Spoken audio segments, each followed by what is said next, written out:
tassa bhagavato arahato samma sambuddhassa. Namo tassa bhagavato arahato samma sambuddhassa. Namo tassa bhagavato arahato samma sambuddhassa. Buddhang dhammang sanghang namasami. Chitte chittanupassi viharati atapi sampajano satima. Vinaya loke abhijja domanasa. Okay. So what I chanted just there, I'm going to ask everyone to chant in English if you are so inclined. It's on page 96, and it's the Buddha's advice defining right mindfulness. So some of you might be familiar with, in Chinese Buddhism, Mahayana Buddhism, they've got something called the Heart Sutra, which doesn't exist in Theravada. But what we're going to chant here can be considered like a Theravada Heart Sutta. This is the essence of the Buddha's meditation advice. So we'll start midway down on 96, just the English, where it starts, and what bhikkhus is right mindfulness. Bhikkhus here, we can take it just mean practitioner. It literally means monastic, but it does apply to all practitioners, all of us who are trying to practice good habits and to let go of bad habits. And I think we do have some he's, some gender language. Feel free to change those to ones. And just doing the English. And we'll do it together. And what bhikkhus is right mindfulness? Here bhikkhus, a bhikkhu abides contemplating the body as a body, ardent, fully aware and mindful, having put away covetousness and grief for the world. One abides contemplating feelings as feelings, ardent, fully aware and mindful, having put away covetousness and grief for the world. One abides contemplating mind as mind, ardent, fully aware and mindful, having put away covetousness and grief for the world. One abides contemplating mind objects as mind objects, ardent, fully aware and mindful, having put away covetousness and grief for the world. This bhikkhus is called right mindfulness. And that's going to be the subject for the Dhamma talk today. So if you wanted to keep your books out, I'm going to do almost a word-by-word examination of that. And you will notice that it's basically the same thing, a similar-ish thing said 4 times. So it's like 4 for 1. You just memorize one and you basically got all 4. And they are different practices, but in terms of memorizing, you can memorize this. And they're all good instructions. Each word in there is a good instruction for what to be doing with the mind, where to be locating the mind, where to be knowing from. But before going into that, I think people will know, if you've been here before, I love language. I love languages. And I've got basically 3 main linguistic loves. You'll know, if you've been here before, I love me some Pali. And you might not even know what Pali is, but Pali is the language of Theravada Buddhism, and I love it. It's very succinct. Each word has a little root. It's got like a little kernel of meaning. The prefixes all have meanings which, can tell you how to direct your mind as well. First language love, Pali. It's great for Buddhism. Second language love is Thai language. We have some Thai people here. If you don't have any Thai people in your life, I feel sorry. I feel sorry for you. You should make a point to make some Thai friends. It's great. Thai language has a lot of insights, also very good for learning Dhamma. My third language love, it would be awesome if anybody else had this, but it is the slang of early 90s elementary schools in Cincinnati, Ohio. Anybody? Anybody? No. You missed out. You missed out on that one too. We had a whole language of slang, and I'll just, one of the slangs which we used in my elementary school, which you've probably all heard it before as well. It's just in Cincinnati, Ohio, the nasty natty, as we called it. We got our slang like 2 years late. Everybody probably knows this slang, but we used it in my elementary school, and it is good meditation instructions. It's good Buddhism instructions. It's good Dhamma instructions. And that is, stop frontin'. Stop frontin'. That's the phrase. Stop frontin'. Why are you frontin'? Why are you frontin'? And what that means in the context is like if my friend told me that, say he had a triplet, and I know he didn't even have a twin, then I would say, stop frontin'. Why are you frontin'? And it means basically, why are you lying? Why are you putting on a front? Why are you putting on a facade? Stop frontin'. It's like if they told me that they had a girlfriend in Brazil. I'd be like, stop frontin'. You are in 4th grade in Ohio. Stop frontin'. And it's great advice. It was great advice then, and I think it does. Why I bring this up is because I've been sitting meditation a lot. This past week, we've got this period where we meditate for 7 hours a day, every day on Zoom. And you're all welcome. We'll be doing it at least for another month. So meditating a lot, sometimes things will come to mind, a thought will come to mind. And this thought came to my mind maybe last Sunday, and I'm like, that's great advice. And I think it works on the level of sila, of morality, it works on the level of samadhi, of mind training, and it works on the level of wisdom. And it works on the level of generosity. There's a great Thai phrase, bit tong lang prat, which means to put gold on the back of a Buddha statue. And what that refers to is that we are all obsessed with the front, what's in front of us, what people can see, how other people can see us being generous. And what this points to is actually, so there's little pieces of gold leaf, which you can buy, and then everybody wants to put their gold leaf on the Buddha's face or on the Buddha's chest, because then every time when you come to see the Buddha, you're like, oh, yep, I put that on the Buddha's forehead. That was me. Whereas it's extra virtuous if you can say, actually, not even tell anybody. You just take your little gold leaf, put it, the back of the Buddha needs some love too. It needs some gold too. So coming back to the back on the level of generosity, on the level of precepts, it really does just mean stop lying. Stop lying to yourself, stop lying to others. And really, the Buddha said that there's one thing, if someone transgresses it, there's nothing that they won't transgress. And what is that one thing? It's someone who's not afraid of telling a deliberate lie.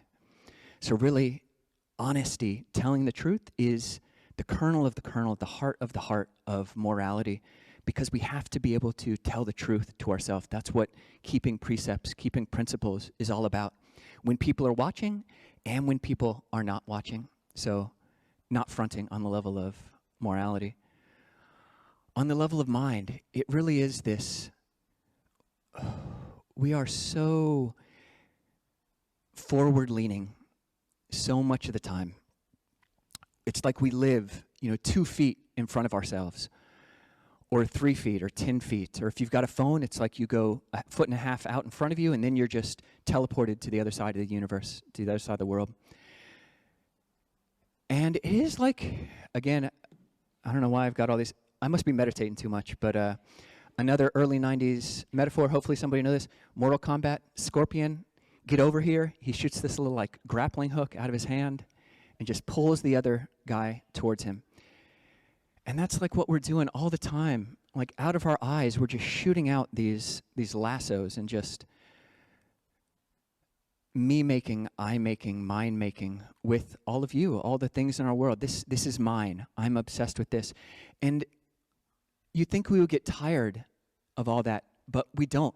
We're just perpetually we're perpetually bent forward. And it is meditative calisthenics, meditative yoga. And in fact, yoga is used in the Pali Canon to mean yoking, or the movement of the mind. And you really need to, in addition to practicing yoga with the body, this mental yoga, being able to retract that grappling hook, that lasso, whatever it is, or just dropping it. And this is a skill. This is, in this phrase, the heart of the canon, the Pali word is vinaya, which is translated here as having put away. Having put away. And the phrase can be past tense, like we've dropped the lasso, we have put away already covetousness and grief towards the world, or it can be present tense, putting away, letting go of this craving and grasping, this greed and anger towards the world, just letting go of the lasso and just letting the light turn around. The Pali word vinaya, the root is ni, which means to lead, and it's related to vinaya, which is, sometimes you hear monastics use this word vinaya, and it's so familiar to us that we don't even translate it. It means the monastic discipline, the rules which monks and nuns keep, and it's that which leads out of our old habits, our bad habits.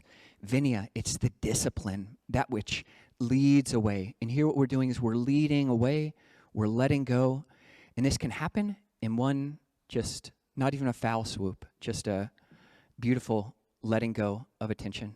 Just, yeah, sometimes it feels like if awareness is obsessed with whatever it is out there, sometimes it feels like all you can do is just retract the asava. Asava is a good word. It means the outflows of the mind, that which is flowed out.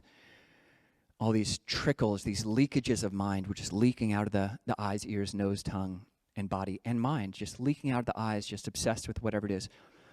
It might feel like you need to reel it back in, or you can just let it go and just, actually, the mind is here, the body is here, the back of the head is here, and mind didn't really go anywhere. So just putting that away, just letting that go, leading away from our obsessions out there and coming back to a space of balance.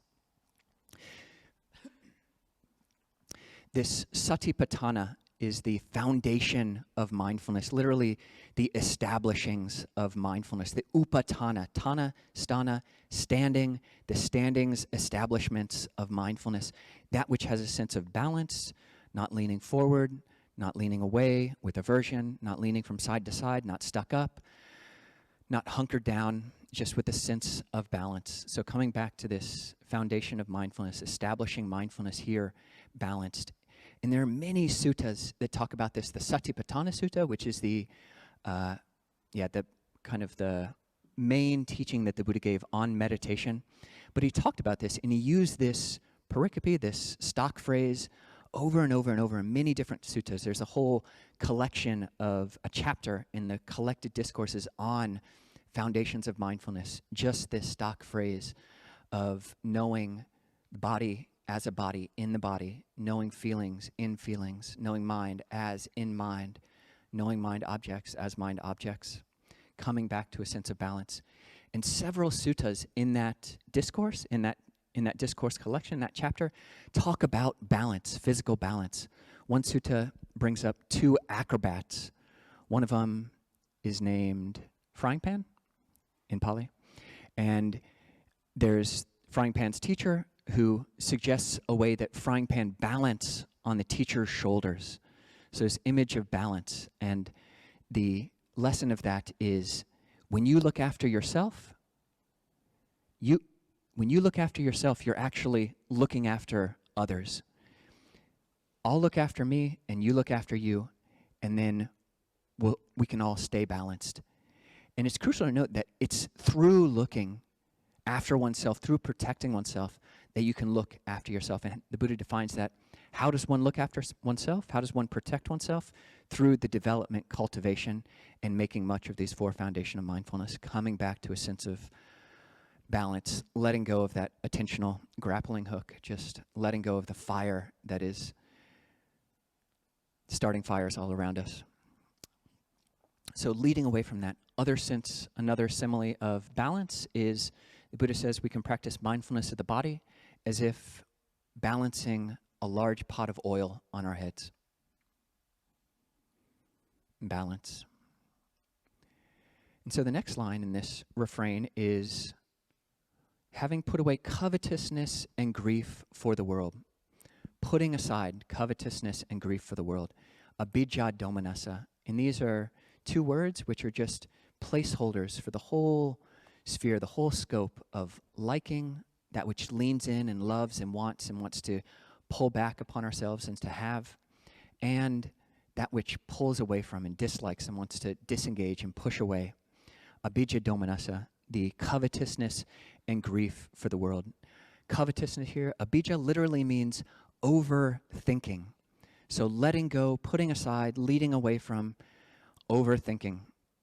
Out of the eyes, ears, nose, tongue, body, coming back to a sense of balance. Coming back to the back. And this is just great meditation advice that you can do throughout your day. So much of us are just unbalanced, leaning forwards. If we're not leaning forward and falling and collapsing into our phones or our devices, we're obsessed with the people around us. We've lost our balance. Our center of gravity is somewhere way out there. We don't even know where. You just come and you've been playing on your computer or doing work or whatever it is, and you just finally look at your body and you're just totally collapsed. You're just totally, the wind is taken out of you. It's because the mind has been trickling out. All the energy has been bleeding out of you. So coming back to a place of balance, keeping this vat of oil that we're balancing so that no oil falls out. So coming back to a place of balance.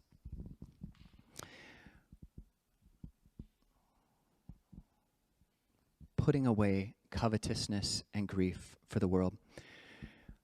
The Buddha talks about 4 specific ways. It's a sutta in the Anguttara, the numerical discourses. We said there are these 4 types of beings existing in the world.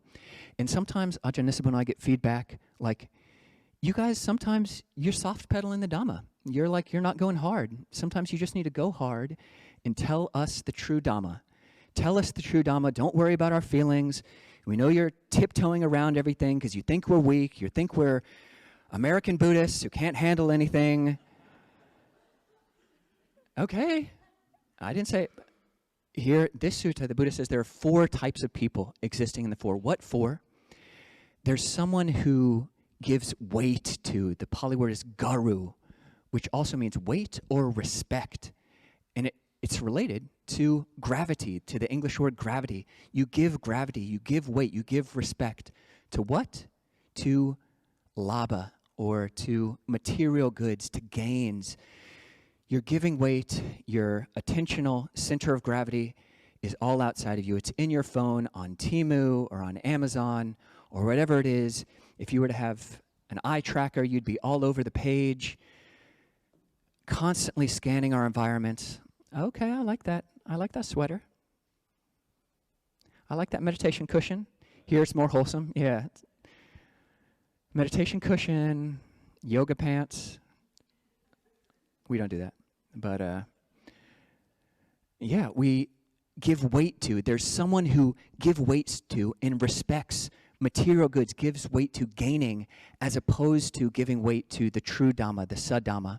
There's someone who gives weight to sakkara, or being liked, to praise, and doesn't give weight to the true Dhamma.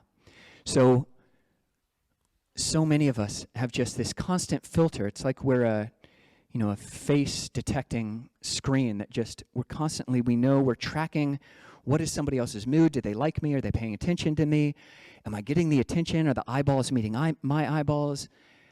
And we're obsessed with that. And I find myself doing this. We're sitting meditation, and we've got the Zoom screen on, and I'm supposed to be meditating, and sometimes I just open my eyes, and rather than paying attention to all the infinite space around me in every direction, abundant, exalted, immeasurable, all the empty space around me, I've got this tiny screen in front of me with tiny little rectangles on it, and I'll look at a face, because we're obsessed with faces. Mammals, we're obsessed with other mammals. Humans, we're obsessed with other humans, the faces, and we're hyper attuned to every single twitch of the eye, and we're giving weight to being liked, as opposed to giving weight to the true Dhamma. And if you notice yourself doing this, giving weight to noticing that your attentional center of gravity is outside of center, outside of this foundation of mindfulness, somewhere outside, wanting to be liked, come back to the back of the head. Come back to this huge pupil of Guan Yin that can just love, that's not based on me. It's not me shooting out love, it's just compassion. The third person existing in the world is someone who gives precedence and gives weight to attentional gravity, to hatred, and not to the true Dhamma. And this is when we listen to our thoughts of dislike. The third and fourth verses of the Dhammapada say, he hit me, she struck me, he offended me, he stole from me. Quotes, all that in quotes. Someone who holds on to such a view as, he hit me, he struck me, he stole from me, he did this to me. Someone who holds on to that will never let go of their anger. But someone who doesn't hold on to this view, someone who knows how to let go of their anger, doesn't give precedence and weight to their own anger and their own angry perceptions, like they really wronged me. Holding on to that as opposed to principles of forgiveness, principles of actually they're a conditioned being that have been conditioned by their own stuff, and me reifying and person making out of them, that's delusion. Rather giving precedence and weight to the true Dhamma, I give weight to my own dislike. And not to say that you should be unsafe and that you should always forgive or forget immediately. Yeah, be safe and notice patterns in the people around you. But it's painful. The Buddha said that this just leads to pain, and it's never going to end, the cycle of violence. I hope you don't have friends, but you probably do. And they might possibly be old friends because they're obsessed with their own petty angers and the slight that you did to them 20 years ago. So rather than holding on to the true Dhamma, principles of coming back to not self, back into the body, into a greater mind, one's obsessed with one's dislikes and one's fault-finding. And the fourth person existing in the world is someone who gives weight to grievances rather than giving weight to the true Dhamma. Constantly repeating that story that we have about the person that we don't like or who has slighted us. And again, we're not making ourselves stupid. We're not training in forgetting. We're training in wisdom. We will just keep burning if we don't know how to let go, if we can just let go of that lasso that's holding on. The lasso is the story that we've hooked the other person into. And whatever way we conceive of it, the truth is always other than that. There's always more of a story. We don't know all the conditions that went into that other person's conditioning and what they did to us. So there are those four persons. The very next sutta, you'll be happy to hear, says the exact same thing. There are four other people existing in the world, those who give precedence and attentional gravity, weight, respect to the true Dhamma, not to gain or gaining likes or anger or grievance, but to the true Dhamma. And those people exist, and those people can be us when we do that.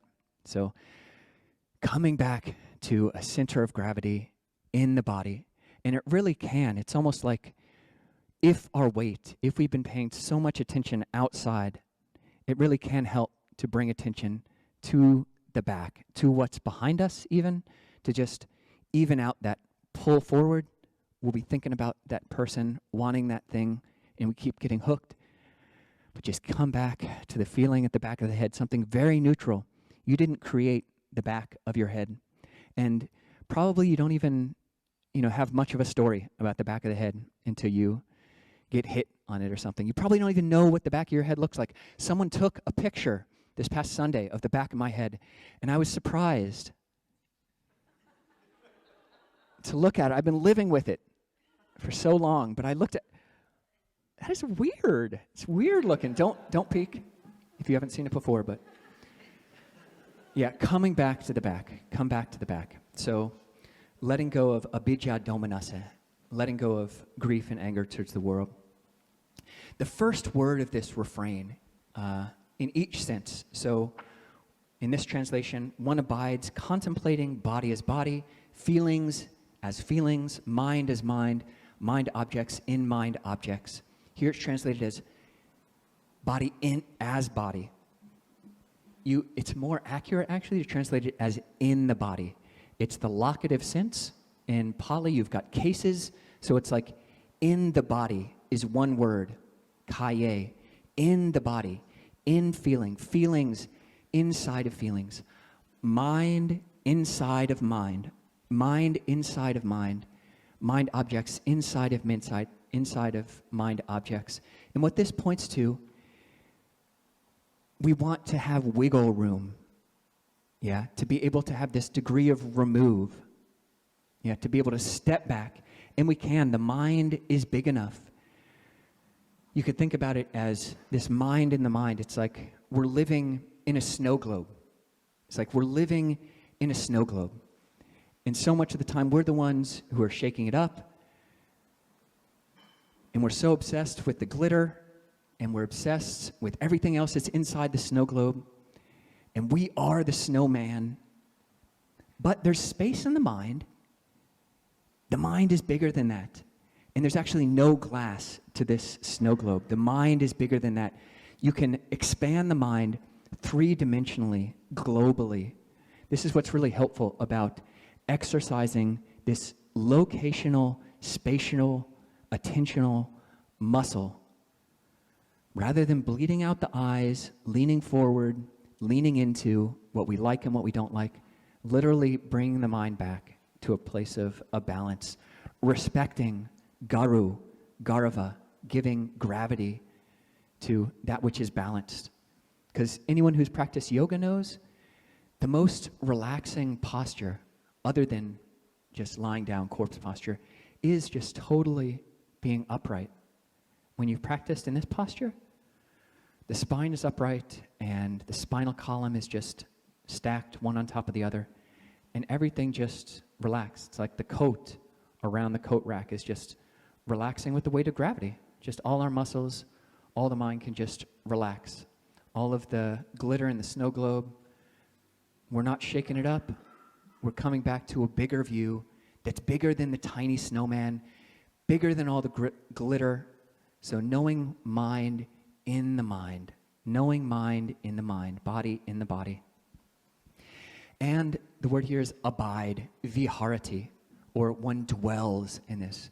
And once you can do this, once you can shift attention away from that which is obsessing us and keeping us so hyper-focused on some extremely tiny part of the universe, like your story about your neighbor, I have never thought about it once in my life. I don't even know anything about it. But it's so huge for you. And it's so huge for me, my own stories, our own lassos, our own glitter. It's so huge for us. It's so sparkly and entrancing for us. But we need to, and we can, come back to a bigger mind. And the first step to that can be this coming back to the back, to a place of physical and mental balance. Putting away covetousness and greed, the overthinking and the dejection with regards to the world. And that way we can balance in the world, because there's a lot of ugly glitter floating around these days around us, and I think everybody has their own versions of that. And yeah, we're going to be the best snowmen and snowwomen, snow people that we can be if we're able to have some perspective on that. So in the talk there. Han Thamayang Thamakathaya Sadhu Garang Kathamase Sadhu Sadhu Sadhu Anumodhami.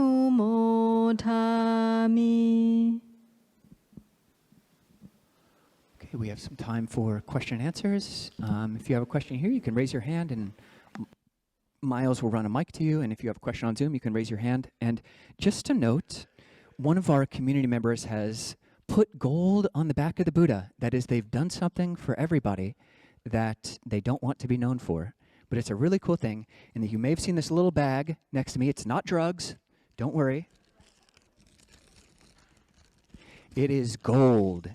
It is more laminated poly. More laminated poly. It doesn't say stop frontin', but it does have the poly. You can supply the other. And here, yeah, different from last week. It can be like Pokemon. You can try to catch all the laminated cards that we give you out from now into the future. And we've got, I think, 36 of them, which is maybe half of you. So some scarcity, make you more excited to get your own copy. And I'll save some, and then I'll pass out the others on each side. Actually, Kate, can you put these just in the back, on the back table?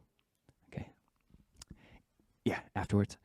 So you can take it yourself, and I won't watch. If you want to take 2 for a friend, I don't know about that, but yeah, get one for yourself for sure.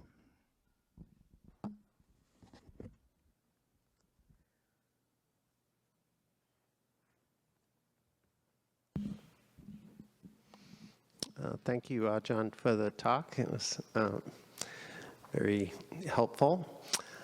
The question is just a clarification on the third and fourth person. They sounded very similar, the disliking and grievances. That, to me, I couldn't tell what the difference is there. Thank you. Yeah, the Pali is koda and mukha. Koda is the anger, which for some people is just like dropping the lasso. It's like you've noticed that your story is hot and you let go of it. That's the initial anger. And mukha, muck literally does mean to muck up or to smear. So it's the grievance. It's our, the stories that we've told about it. Over time, this smeared, our perception of that person is wholly smeared and holding on to that grievance. So it's kind of a different type of letting go. We've been holding I guess to continue that metaphor, with the koda lasso, the anger lasso, we can just let go of it. And the smeary one, it's a bit harder to let go. So.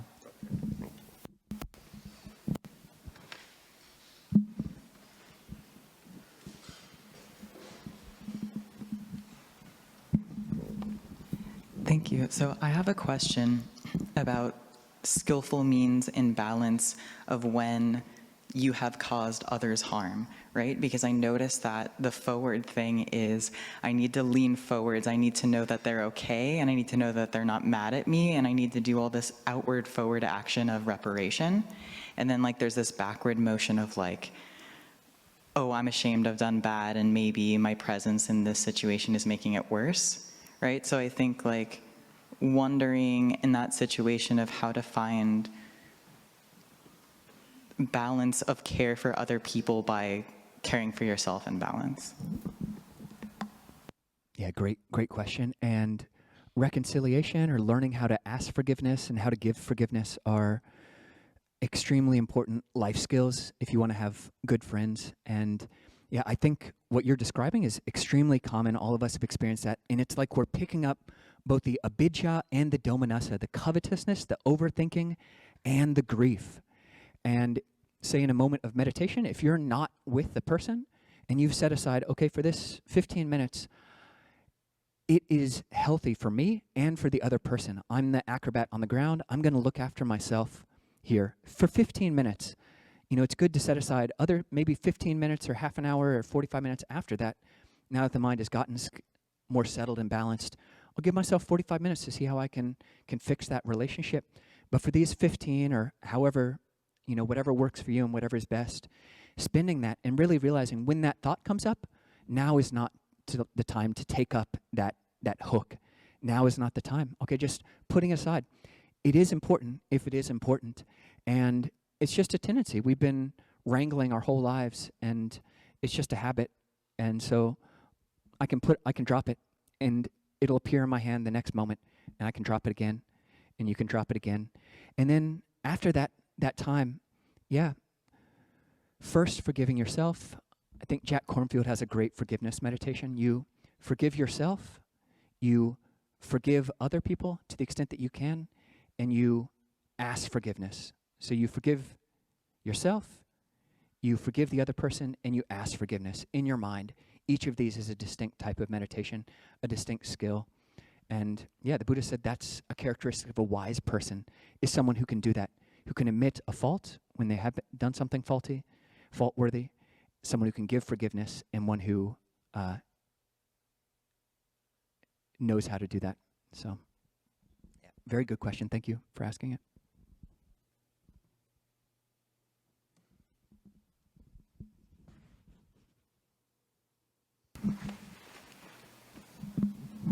Thank you for the talk, Ajahn. So you mentioned in the chant there's body is body and mind is mind and mind objects are mind objects.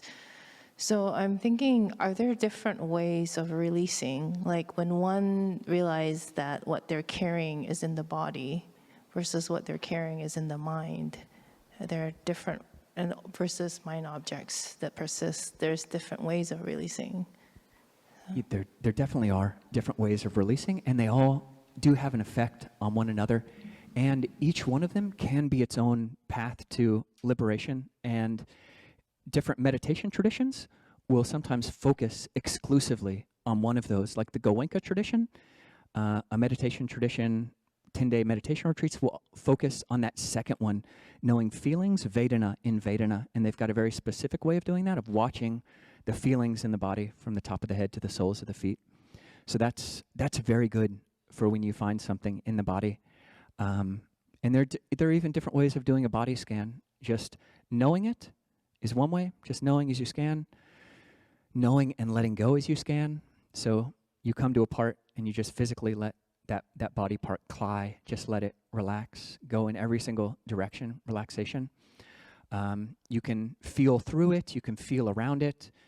Knowing mind in mind, that's the basis for Dzogchen or different Zen, Chan traditions. Just big mind, knowing mind. Much of Japanese Buddhism is based around that. A lot of Tibetan Buddhism at its highest practices is based around that.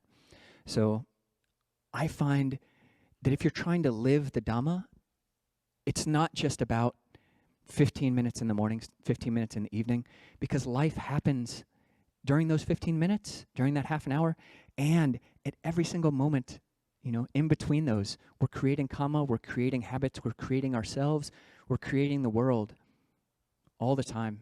And to become mindful of that, and, the Buddha wasn't a one-trick monk, He didn't just teach one way of doing things. You have all these different, 40 different volumes in the Pali Canon of different skillful means for letting go. And so much of it is like table of contents, and you have to be the one to flesh it out. Here's the skeleton. And the skeleton is a way of, skeleton is one of the meditation objects. But how do you do that? He just says you can focus on the skeleton. But how do you do that? Do you say skeleton, skeleton, skeleton? Do you say skull, skull, skull? All of these, you put the flesh, you bring all these things to life. So experimenting and allowing that when it's helpful. It's also good to just stay with one thing, practice that muscle too. I hope that's helpful. It's a great question. Jules.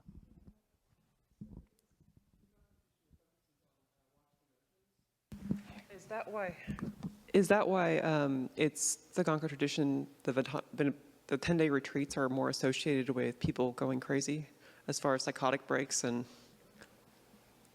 Those 10-day retreats are intense. If you're doing noble silence and people are not talking, and there's a teacher who doesn't feel totally empowered to teach, but to say, just come back to the body.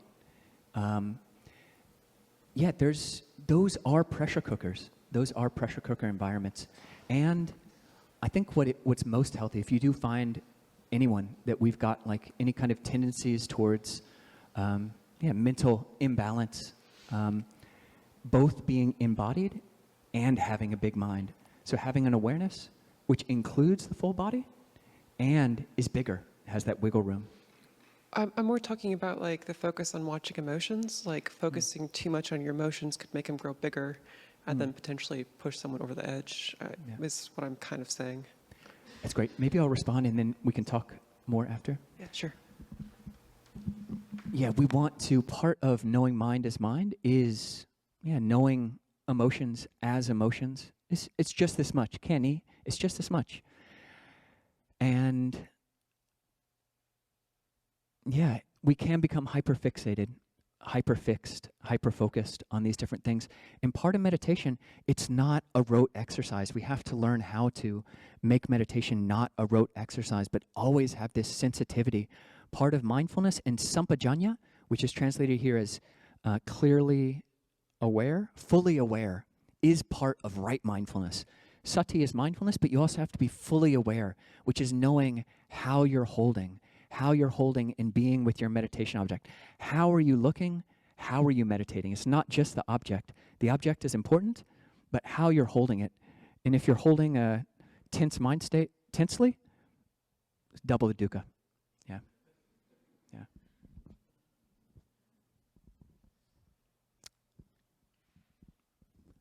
Let's see.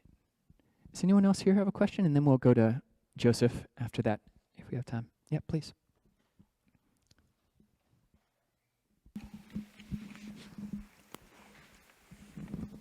Thank you for the talk. Can you talk a little more about the translation of Dhammanupassī?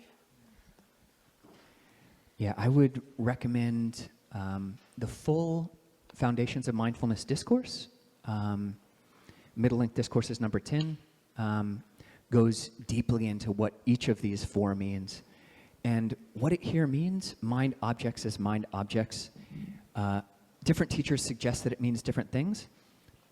But what I have taken away from the main discourse is that it's looking at things in terms of the frameworks that the Buddha has given. So looking at things rather in terms of just the full rainbow spectrum of emotions, wholesome, unwholesome, undifferentiated rainbow. The Buddha specifically says, okay, red, orange, yellow, green, blue. We've got these five hindrances. And labeling it, this is the spectrum of a hindrance, and this is unwholesome, and I don't want to cultivate that. And here's the whole rainbow spectrum of enlightenment factors. So these are structures